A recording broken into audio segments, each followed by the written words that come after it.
The first thing I remember is the sound. Not wind, not the creak of wood, but something tapping at the far edge of hearing. An uneven, almost polite rhythm that started as 3 quick knocks and then stretched into a slow, patient drum. It came from below the tower like fingers on hollow bark. It woke me because nothing should be doing that at 2 in the morning except other people, and there were no other people. Out the window, the forest was a black mass. Moonlight made silver knives out of the trunks. A pale smear of fog rolled between them as if the ground were trying, softly, to cough. The smell hit me before I recognized it, sweet and wrong, a rotten sweetness like old flowers kept in a closed jar. I tasted it, metallic, and my fingers found the rifle by reflex. "Hunter," the sound said. Not shouted, not spoken exactly. The syllable arrived folded into the trees, into the walls of the cabin, into the radiator. It was my name. My name. The hair on my arm stood up in a single, perfect line. I do not know whether I answered out loud. I may have whispered back, "I'm here." But the tower was a tiny cylinder of sound. Whatever it was outside had patience. The job posting had read like a dare. Fire lookout, seasonal, Wyoming, remote, competitive pay. The recruiter used words like solitude and fieldwork and baseline monitoring. I had wanted a season away from everything that had been happening to me in town. The noise, the bills, the people who asked more about my last failure than about how I'd slept. I thought I could handle loneliness. I thought I could handle the weather. They were right about one thing. The solitude eats differently up here. It eats at your habits, at the way you speak to yourself. It makes you count things to stay sane. You end up reciting the rules the way you recited grocery lists at home. The rules were the first thing they handed me when I arrived, stamped, folded, and accompanied by a thumb drive labeled in neat black ink. Frequency_protocol/B. Peterson. Janet slid the folder across the cluttered table as if it were a coffee bill. She was the ranger administrator assigned to our district. Practical, pale-eyed, someone who'd spent more months in government basements than under the sun. She did not smile when she handed me the inked paper. "Read them," she said, out loud. I read the words until the paper blurred. They were not military commands. They sounded like the sort of thing you'd expect from a researcher who would rather trust patterns than people. They were short. The language was clinical in places and strangely intimate in others. The last line ended with a scribble, BP, like a signature and a ghost. He left more than a note. The drive contained recordings and a set of emails that continued to deliver themselves to the tower's console long after he did not. Bryce Peterson was dead before I ever climbed the rusted steps to the observation room. He had been the researcher who had built, among other things, the automated system and the archive we were now warned to treat like scripture. The system, whoever programmed it, spoke in an even monotone, inserting updates and warnings. It would tell you the weather and the equipment status, and occasionally it would say your name.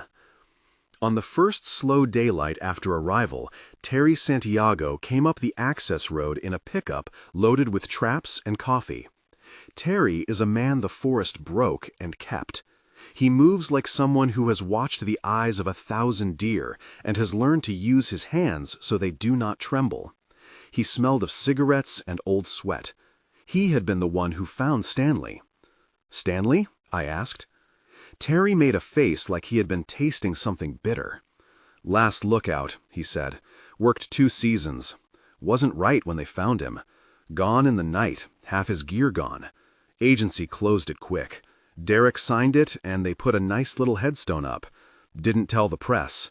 Tried to keep the locals quiet with cash and a handshake." It was the sort of thing I had expected. It was the sort of thing that tightened the throat. We don't talk about all the ways systems hide the bodies of their mistakes.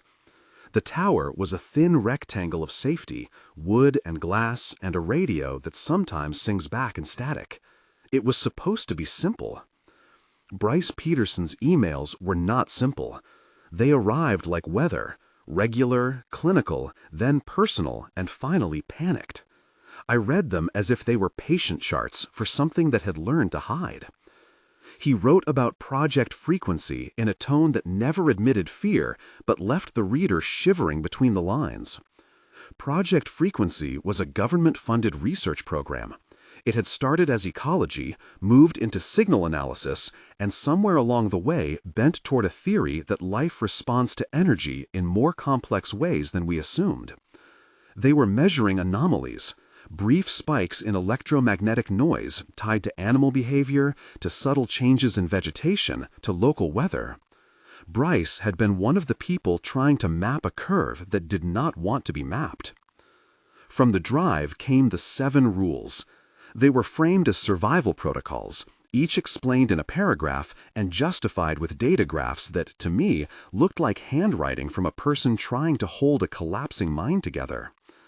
I still keep the words in my head, as if they were a litany. The system, Peterson's thing, repeated them, slowly and with small variations, as it learned our names and our fears.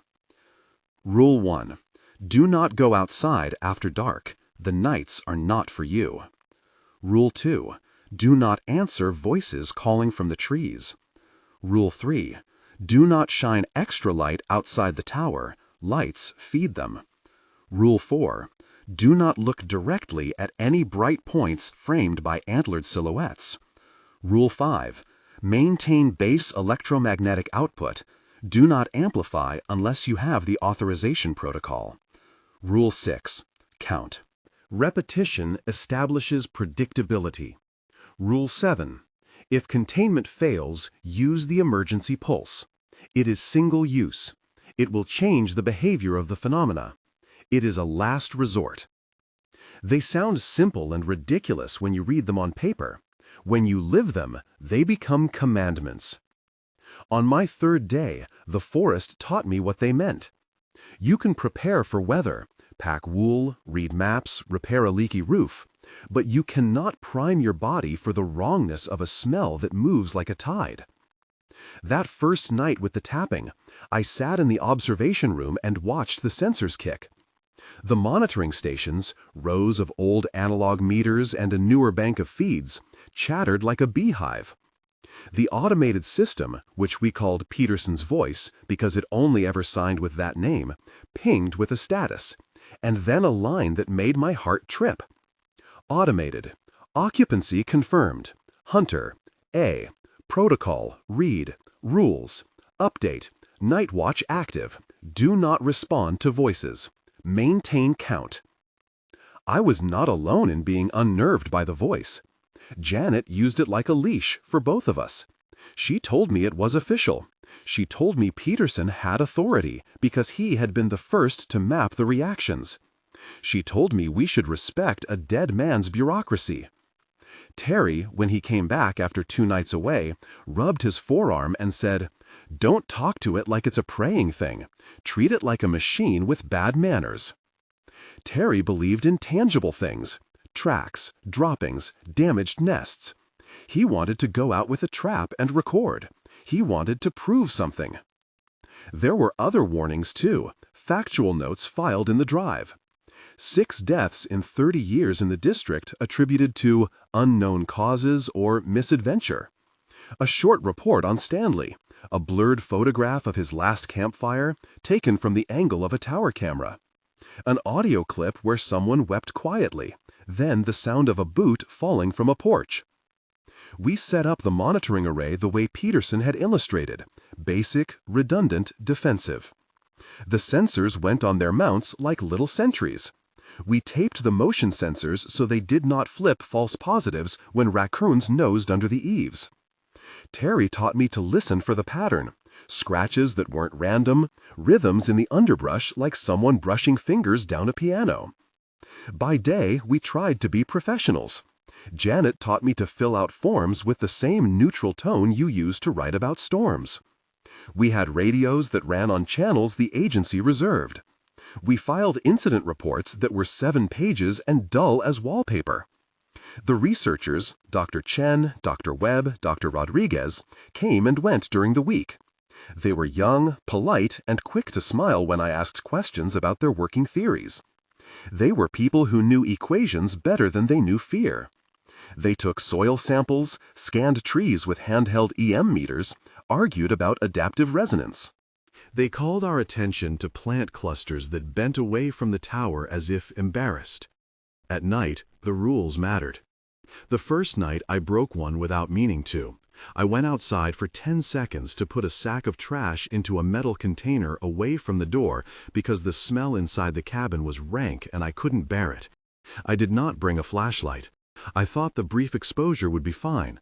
The cold under the eaves was immediate and stupidly alive. I could hear something moving in the pines, a soft thump like a deer losing balance. I thought of Terry saying, "Don't." I thought of the list pinned to the wall. I should have stayed in. 10 seconds curled into a minute. When I came back in, the smell had followed me through the gap in the door. It took days to chase it from the bedsheets. After that, I became religious about the rules. I counted everything. I counted steps between sensors. I counted the seconds between knocks. Counting was silly until it wasn't. The voice kept us anchored. "Maintain count," it repeated in updates, sometimes as if Peterson had left it with an anxious trust that we would do the one thing a system couldn't, will itself into structure. The creatures were not classical monsters. They moved like bad physics, too tall, too thin, silhouettes that had antler-like protrusions curling from shoulders or heads in ways that suggested driftwood and broken bone, nothing orderly. They preferred the periphery, the undergrowth, and when they came close, they made a sound like someone unzipping a throat. Their mouths were shadows. They did not walk so much as extend up, as if gravity had become polite and agreed to allow them to reach. They reacted to energy. You could see the effect most plainly on bright things. Flashlights flared and dimmed. Camera sensors burned out after prolonged exposure. Even the coils in a motion detector hummed, and when the hum rose, the animals hushed. The rules were malingering wisdom. Lights feed them. The night we lost 2 cameras, the footage showed a silhouette pacing the distance between trees like it was measuring a fence. On the tape, the silhouette paused and a white point of light appeared where its antlers should have been. The point pulsed and the camera sensor went black. They adapted. The first encounters were clumsy and curious.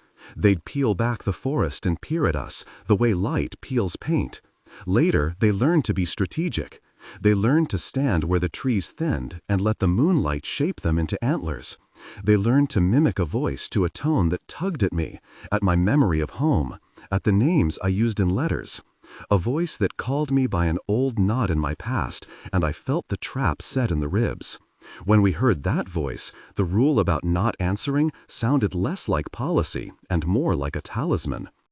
The automated messages changed tone over time. At first, they were citation and data. Then they were practical. Reminders on generator rotation, sensor baselines, and when to log hours. Later, the lines in the emails looked like someone rubbing fingerprints away from a window. From B. Peterson. Subject, protocol update. Do not go outside after dark. Do not answer voices calling you by name. Avoid bright external light. Containment relies on predictability. If the pattern is broken, the phenomena accelerate. Maintain the base output. Use emergency pulse only when containment has failed and there is no other choice. The pulse is a mesa. It will take something in return. That last phrase, "it will take something in return," was a parenthesis in black and white that made my lungs tight. What, I asked, would it take? Peterson never elaborated. The system did not elaborate. The technology was gently cruel in the way it withheld. The younger researchers argued theory with me, and I wanted to be patient and clever, to take notes and make charts, to say the right things in the right way. But the nights are where science goes quiet and superstition begins to look like a better map. The field notebook I kept grew messy with both spreadsheets and trembling, and the rules were the part of it I read when the tower pitch blacked and my teeth ached with cold. We learned small improvisations. We warped the tower's external lights to an amber that seemed less appetizing. We covered windows with thick blackout cloths at odd hours. We did not, under any circumstances, allow a stray glow beyond the threshold. If you left the tower at night, you did it under a lantern of the approved spectrum, given to you by Janet, and you carried that lantern low, breathing shallow, moving like an apology. There were nights when the forest simply stopped. The silence was not peaceful. It was a held breath. The birds folded in until the trees were bones. The quiet rang like a broken bell. In those pauses, something measured us and learned. We used those silent spells to patch equipment, to swap shifts, to speak in low voices that felt absurd in their normality. Terry taught me to press my palm to the metal of the railing and feel the heat leak out of my body in the same rhythm I used to count. We were not the first to live with the instructions. The drive had older logs, handwritten notes, a dashcam clip showing Stanley's camp in angles that made the place look larger than it was. There were references to 6 deaths in 30 years, and a terse agency memo that labeled the pattern as localized biological anomaly. Investigate under supervision. There was also a photograph, grainy and washed, of a group, Peterson among them, standing by a generator with a device cradled like a strange newborn. Peterson's face is a line of wear in that photo. Behind them, the trees were ordinary. Then the escalation. It did not happen in a single night. It was a staircase with narrow steps. First, the knockings came more frequently and at different places around the tower. The taps found the bell of the roof and pushed like someone counting my pulse. We had an incident where the sensors recorded a burst of electromagnetic noise, a spike that did not correspond to any human activity, followed by a mechanical failure. We lost 2 hours of camera footage at peak, and in the damaged frames, a smear passed as if someone dragged a cloth across the lens. The automated system sent an update that read like a man trying to stay scientific while running out of vocabulary. Automated. Anomaly cluster recorded. Behavioral adaptation observed. Rule reinforcement recommended. Do not accent external lighting. Do not answer. Peterson's signature was always below it, a blank line and the initials. There was a night when the creatures tested the windows. They did not try to shatter glass, there was no brute force. They probed in ways that spoke of problem solvers. They leaned long heads against the panes and let their antlers rest in the moonlight in patterns that made my mind want to name constellations. I held my breath until my chest ached. The tower shivered in the wind. On the monitor, one silhouette pressed a palm to the outside of the glass and peered at me with a hole where a face should have been. Something in my head wanted to look back. I did not. I counted. We had our first casualty in the 2nd week. The agency sent an operator to relieve me when my shift ran long.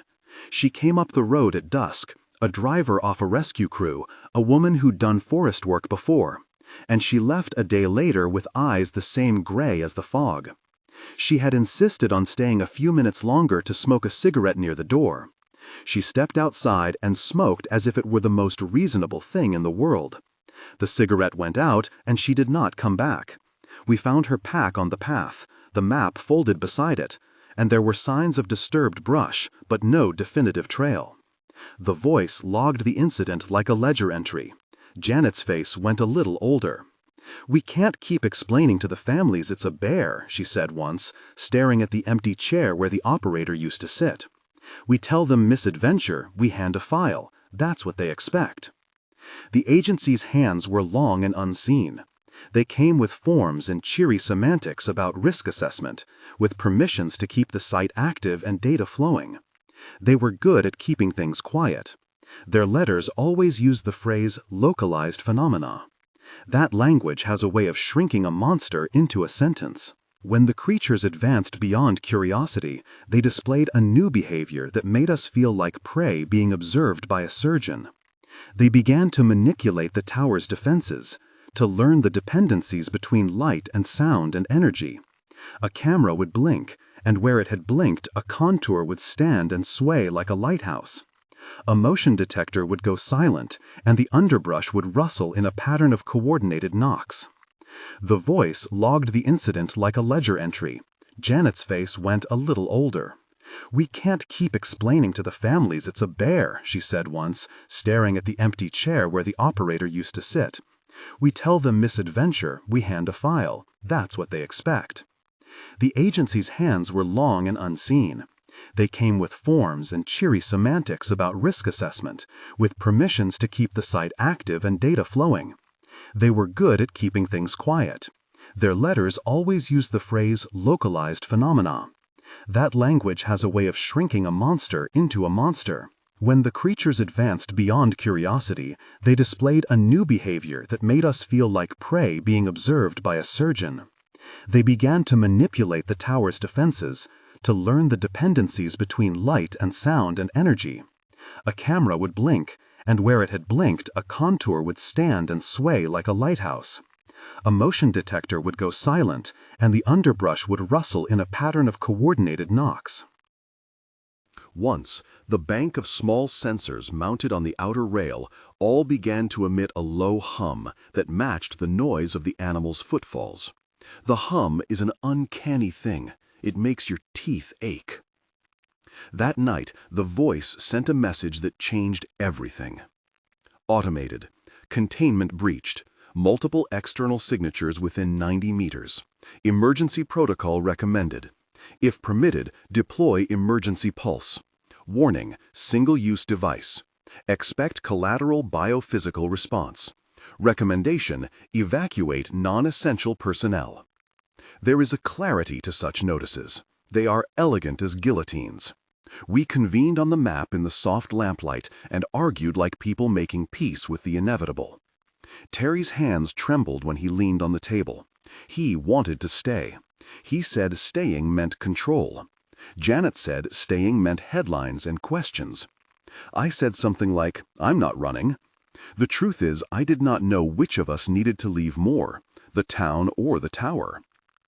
We had the pulse generator in a locked crate marked with agency insignia and Peterson's handwriting. It sat like a dull god on a shelf, a device described as proprietary and single-use emergency. I read the file until my eyes blurred. It was the one thing on our list that felt like a story with teeth. It felt like a promise with a price. There were trade-offs. The pulse would produce an electromagnetic surge that the creatures had, in theory, been avoiding. The logs showed previous events where pulses had rerouted animal behaviors for days. But those logs also had disclaimers that read like obituaries. Peterson had written in a hasty email, "If you use it, expect response. Expect to lose something you will not find in charts." We decided to stay. It was a decision made of arrogance, curiosity, and a bitterness that asked us to prove something to the agency that had been lying to us forever. The researchers argued that the data collection could produce a model to help other towers. Janet argued that the human cost would not be worth a model. In the end, we framed our resolve in terms that felt scientific. We would trap a behavior and make it legible. The final night began with a scrape at the door, like a fingernail across paper. The counting began earlier than usual. We did not go outside. We watched as the animals tested each sensor in turn. They were like a force mapping the edges of a geometry in which we were an unwelcome variable. The voice tracked their positions as if drawing a map, black on green.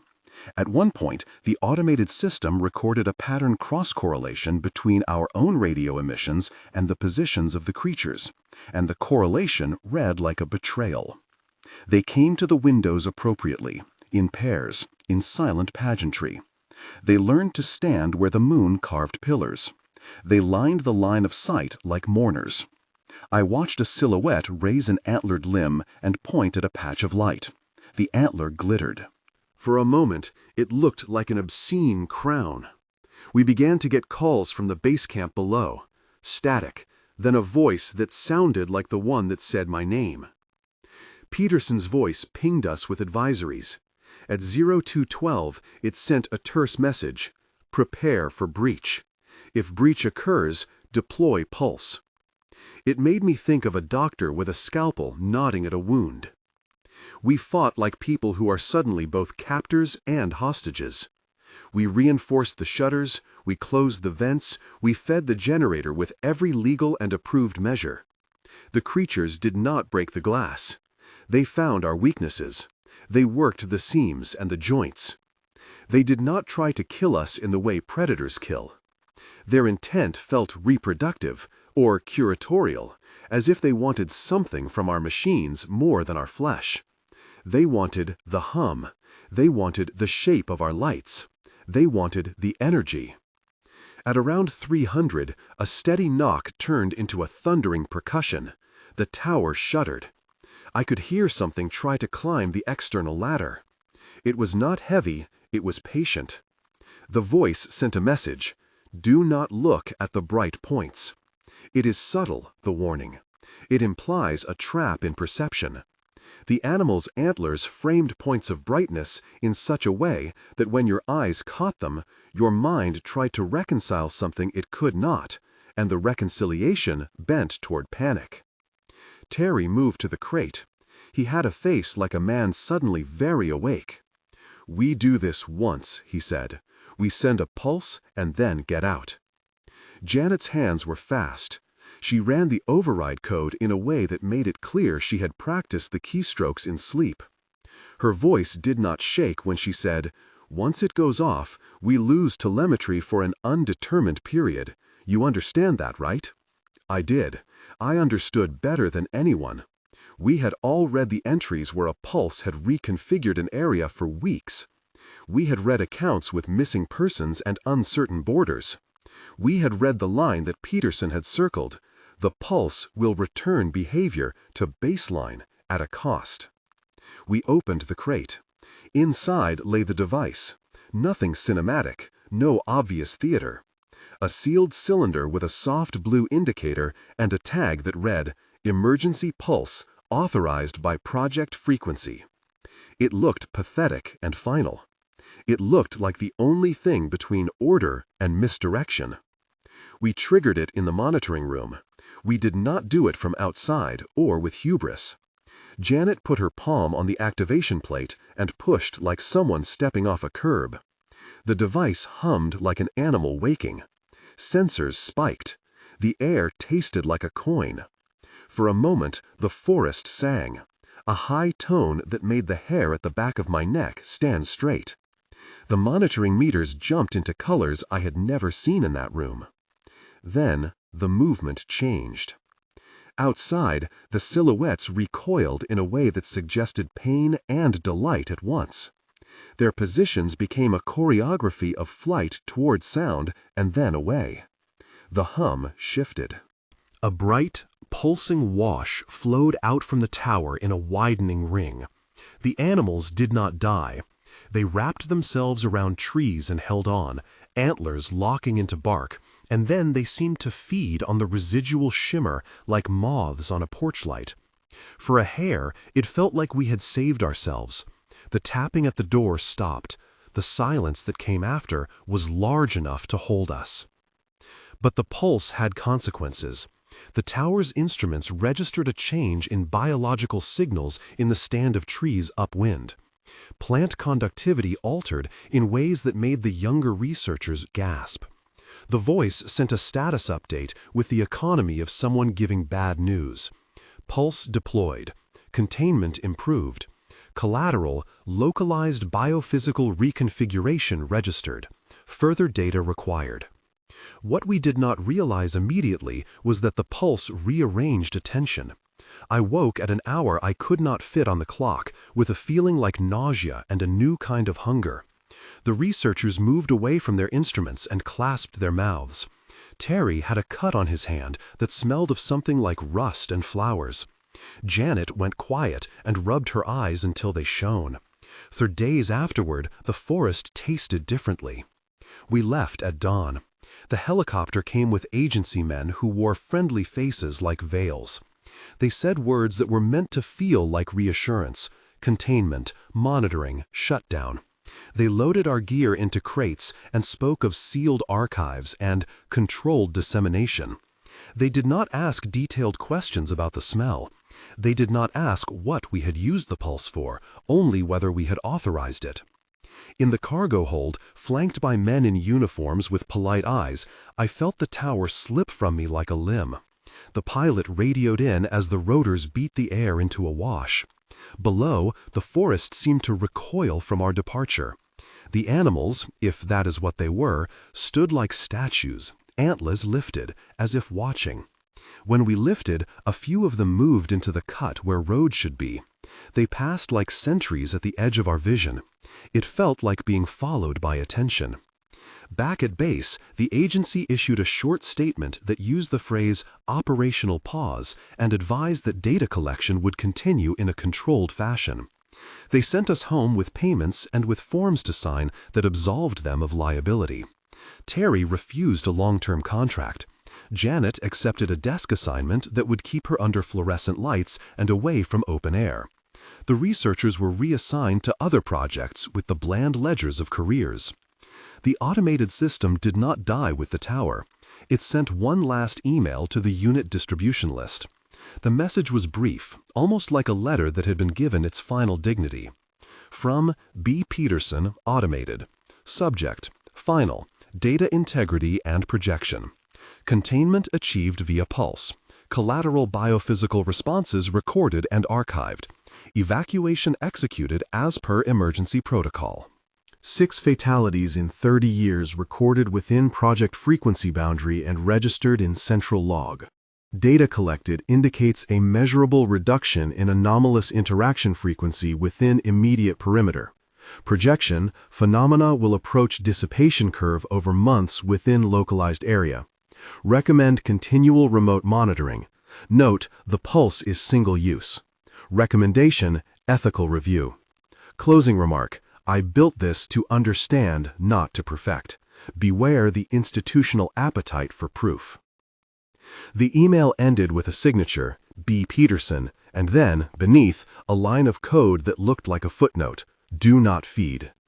The dryness of that last instruction stayed with me. You come away with the practical things, like scars and smell, and the political things, like how institutions will choose language to ease the conscience. You also come away with the rarer things, a certainty that something else is out there that does not honor our categories, and a knowledge that we, in our best attempts at understanding, will often consent to experiments that trade people like currency. I returned to town and kept the drive. Janet signed forms and then stopped answering emails. Terry took the money and drove to Arizona and rebuilt a life with fewer forests and more concrete. The researchers published a thin paper that suggested an unexplained correlation between EM spikes and altered fauna movement. Their language was careful and their citations precise. Their charts sat like cold logic, and in the margin of my copy, I wrote the words, "What did they take?" There were nights after the evacuation when I thought I heard the tapping again in my apartment. There was a smell that would visit when I opened certain drawers, a sweetness that was wrong, as if the tower had put a piece of the forest into my pocket. The drive still hums when I plug it in. It still receives the occasional update from Peterson's voice. The messages are less urgent now, often statistical nits about sensor arrays and remote telemetry. But sometimes, late and coded in a way the agency would prefer not to show, the automated log will note a blip on a sensor far from the tower, as if the phenomenon is folding outward, as if the pulse had not closed a story but moved a mark. The Ethical Review Committee convened and did what committees do. They changed words into new forms and declared caution while green-lighting further study. There is an appetite where there is data. Somewhere in a room with good fluorescent light, men and women in suits looked at the clean graphs and the gap where Peterson's life should have been and saw only a map for funding. When you know how institutions translate tragedy into budget lines, you know how slippery the promise of protection sounds. I kept Peterson's emails. I keep the 7 rules carved into the back pages of the notebook I bought at a gas station on the way out of Wyoming. I write them when the nights are worse, and I remember the counting. Because rules are not just protocol, they are memory and ritual, and memory is all some of us have left when things change the shape of our world. Rule 1 is simple and plain. Do not go outside after dark. It sounds like advice to nervous hikers, but it is a sealing stone. Rule 2, do not answer voices calling from the trees. Rule 3, do not shine extra light outside the tower. Rule 4, do not look directly at any bright points framed by antlered silhouettes. Rule 5, maintain base electromagnetic output. Rule 6, count. Rule 7, if containment fails, use the pulse. It is single use, it will change something and demand a price. These are not fanciful. They are not superstition dressed as science. They are the kind of knowledge a field teaches you when you have been inside for too long, and the world has been trying to teach you herself. They are also instructions for institutions, that sometimes solutions are not wins, but transactions. And paying one cost counts as borrowing another from a ledger you cannot see. The last message I have from the automated system came 3 weeks after we left. It was short, clinical, and oddly tender in its bureaucratic way. From B. Peterson, Automated. Subject, Post-Event Update. Pulse deployed. Data archived. Projection, localized reduction of anomalous activity expected to follow dissipation curve over coming months. Recommend continued remote observation. Ethical review pending. Closing, I am sorry for those I could not save. It was signed in a smaller type with the initials BP and a timestamp. The timestamp read like a distance. I still do not know if the apology belonged to the man or the machine. I do not know what the agency will make of our data, or whether other towers will be asked to stand watch against things we barely understand. Some nights I dream of antlers in my ceiling. I wake and count the seconds until the sun is high enough to make the light feel ordinary. I am haunted by the way the creatures learned and by the way we reached for an instrument that claimed to shift behavior at a cost. The answers we have are small maps in a book that refuses to be finished. The questions are larger, and the appetite for proof will, I suspect, prevail. When people ask me why I took the job, I tell them I wanted silence. And in the same breath, I admit I wanted to know. People hear that and nod like philosophers. But it was simpler and more human. I wanted to be trusted to watch a place and to tell the truth about what I saw. Instead, I learned the language of control and the price of curiosity in a system that measures out human lives in charts. I keep the 7 rules in the back of my notebook. I read them sometimes aloud in the dark, not because I think they protect me, but because they are a promise that someone once tried to translate danger into words. They are a record. They are a pact with my own trembling hands. The last time I plugged the drive into my laptop, there was one message in the archive that had not appeared before, as if it had been waiting for someone patient enough to listen. It was only a line, and beneath it, a single attachment that I have not yet opened. Automated. Latent monitoring resumed. Action recommended if anomalies re-emerge. Closing. Remember the cost. I shut the laptop. Outside, my neighbor's dog started to whine and then fell quiet. Sometimes, in the ordinary hush of streetlight and radiator hum, you imagine the forest has not left you. Sometimes, you imagine it has folded into everything regardless of distance. I still count when the dark holds me. I still smell that sweetness sometimes in the wash of the clothes. I still dream of antlers. There are things I will never say in reports, and things I cannot forget. The rules are simple and also merciless. They teach survival, yes. They also teach humility about what our instruments can and cannot claim. There is a cost. There are always costs. I do not know if the phenomenon will dissipate in months as Peterson projected. I do not know if the pulse bought us time or moved the problem. I only know that the forest taught me to keep my lights low and my voice lower. I know to count. I know to respect a dead man's bureaucracy and to read its silences. And when the tapping comes again, when the rhythm in the bones of a place calls my name, I will remember the smell and the way the animals framed the light like offerings.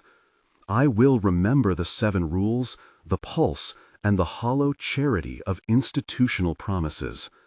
I will remember that the thing we called Project Frequency was not only about sound and numbers, but about the human ways we bargain for control. I am still here. I am still counting. I told myself I would wait. I told myself that patience was its own kind of discipline, a protective thing shaped like inertia. The drive sat in the pocket of my coat for nearly 2 weeks, weight like a promise and like a stone. I moved it from drawer to desk and back again. I carried the little black rectangle through the apartment the way one carries a lit ember, close enough to feel the heat, far enough to avoid burning. On the 3rd rainless night after Peterson's last line, the counting stopped being an intellectual exercise and started to sound like a clock.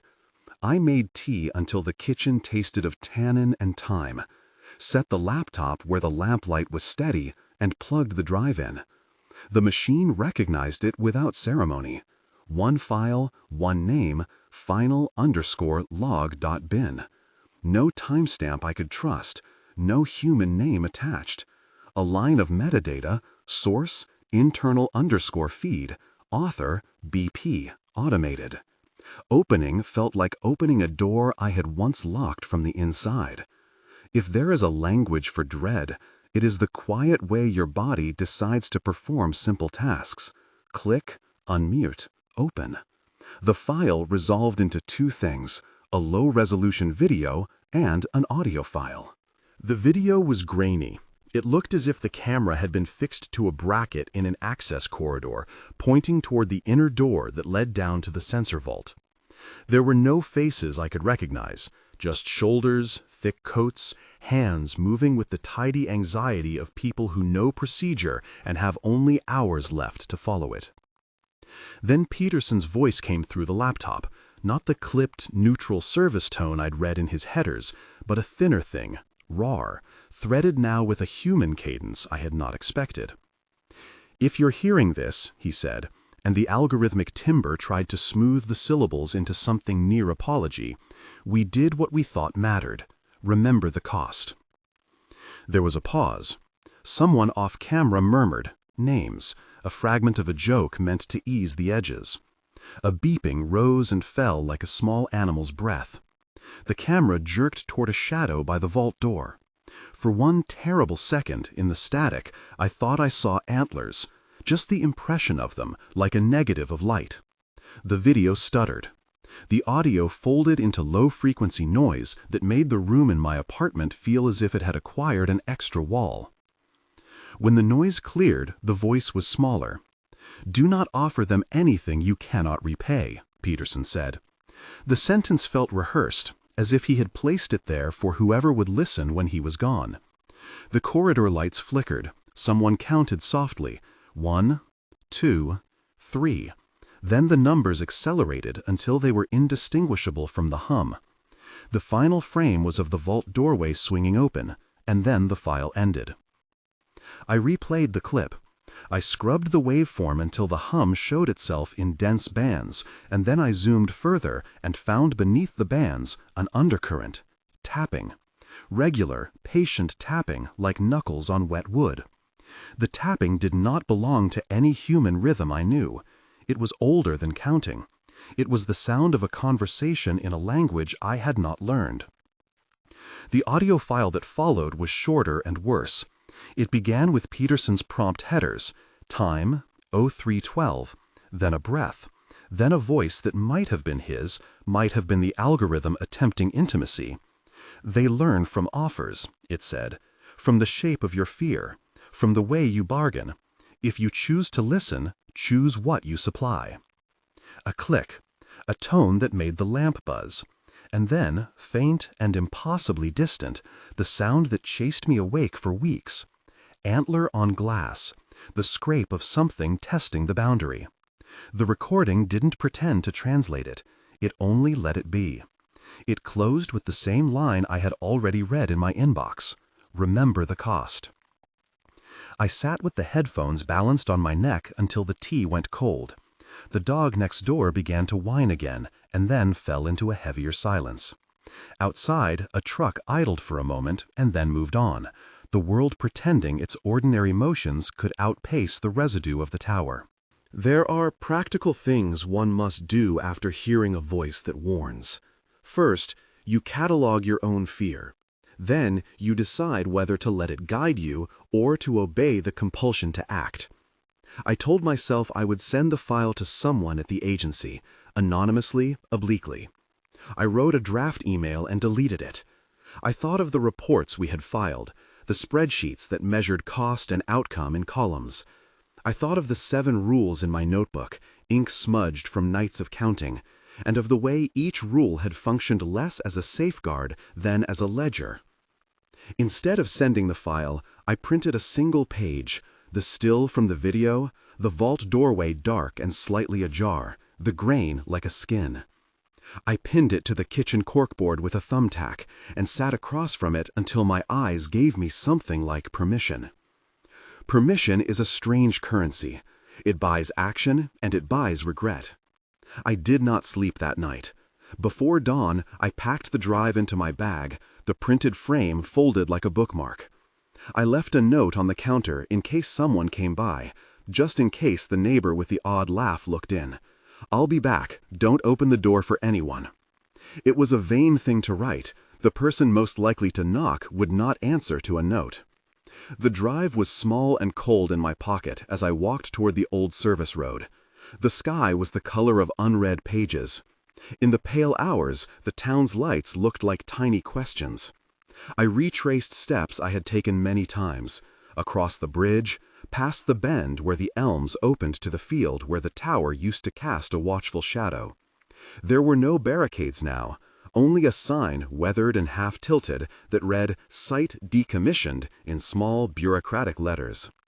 The entry gate was open. That alone should have been a warning. Protocol meant nothing to an unguarded gate. I moved through as if moving through a memory. The grass underfoot smelled faintly sweet, the same smell that clung stubbornly to my clothes and to the back of my throat.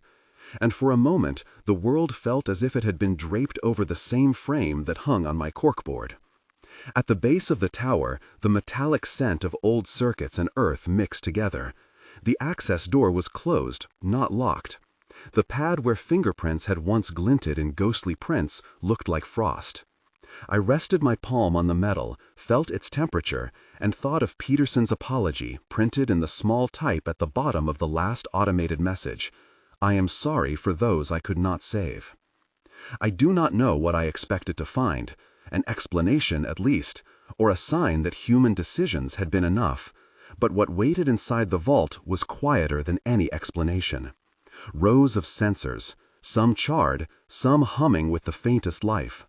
A dark stain across one console, paper curled in corners like autumn leaves, and, on a small shelf near the floor, a second drive identical to the one in my bag. It lay where someone had left it carefully, like an offering or like a trap. There was a note tucked beneath it. No heading, no signature. One line, written in a hand I knew only from procedure memos and the back of forms. "For when you are ready." My throat closed. The world narrowed to the distance between my fingers and the drive. I had been patient, and now patience asked its own price. The 7 rules in my pocket seemed suddenly heavier, each one a bead on a mercy string. From somewhere beyond the vault, something tapped. Not on metal, not on glass. The sound came through the floor, as if the ground itself had a small, polite question. I left the drive where it was. I stepped back into the corridor and listened until the tapping stopped, as if by listening I might negotiate more time. The corridor stretched away into shadows. At the far end, the access door breathed a small, impossible draft. When I closed the outer door behind me, the dawn had moved enough to make the lights look ordinary again. I walked back to town with the outline of the tower in my mind, and with the drive unmolested on its shelf, waiting for a hand that might never return for it. There are rules for what you bring home. There are rules for what you leave behind.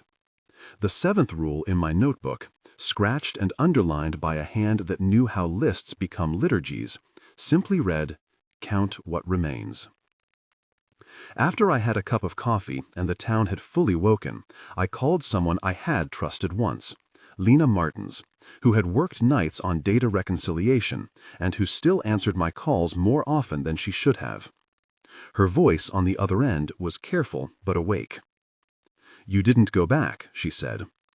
"Yes," I said, "I went back." Silence made its own grammar. Why leave the drive? "Because some things want to be found when we're ready," I said.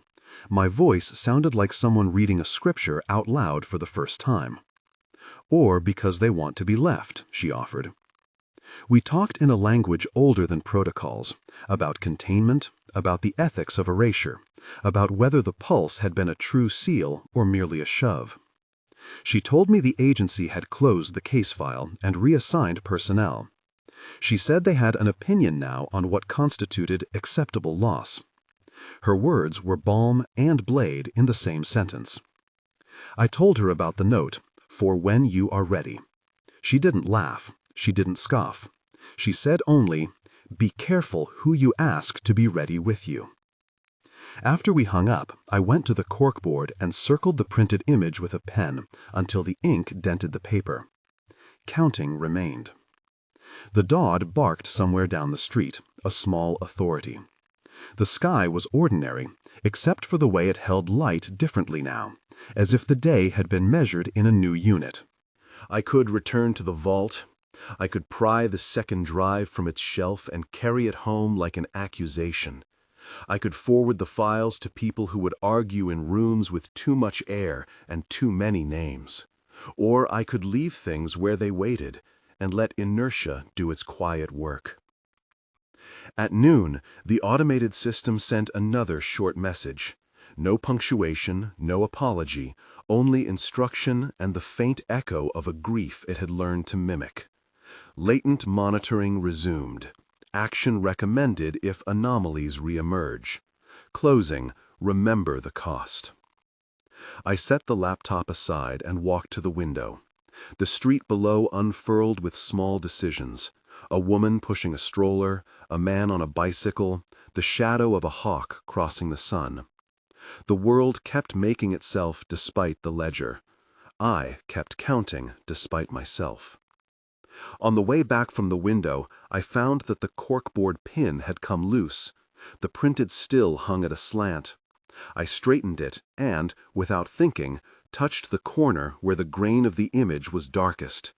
My thumb left a smear. It is a small human thing, smudging the evidence with impatient skin. We do it when we want to claim ownership of a fear, to press it into our palm and feel its shape. Some part of me needed that proof more than I needed the answers.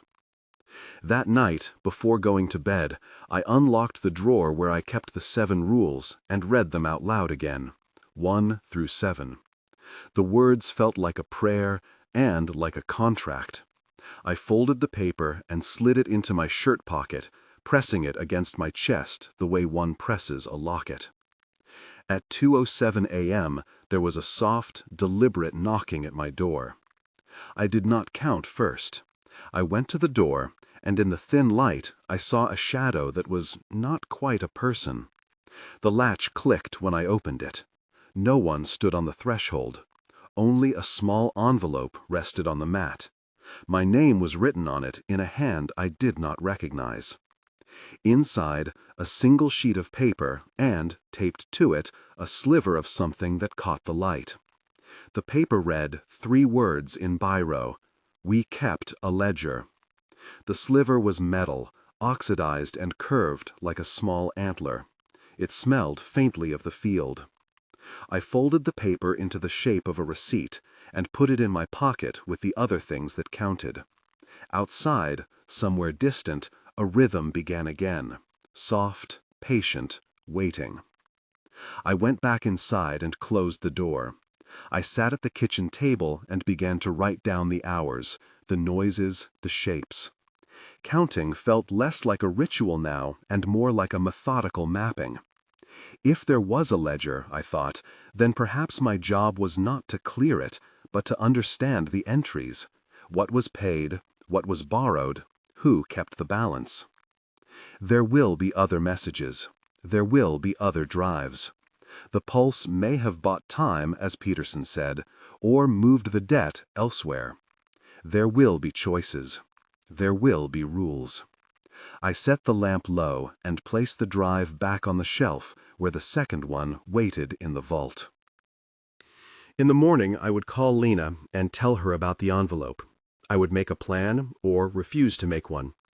For now, I sat in the small light and counted the seconds until the tapping in the bones of the house stilled. Counting is not an answer. It is a habit. It keeps you honest about what you are willing to lose.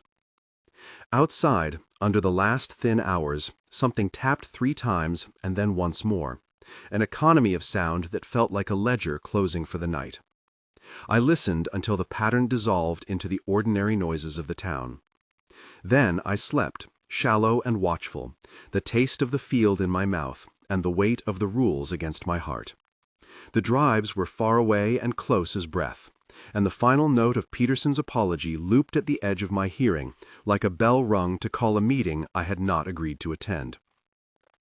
When I woke, I knew the first thing I would do was go back to the vault, not because I had answers, but because the ledger asked for witnesses. I gathered my things and, in the pocket above my heart, felt the folded paper with its 7 lines. It was warm from my skin. I have been counted. I will count back.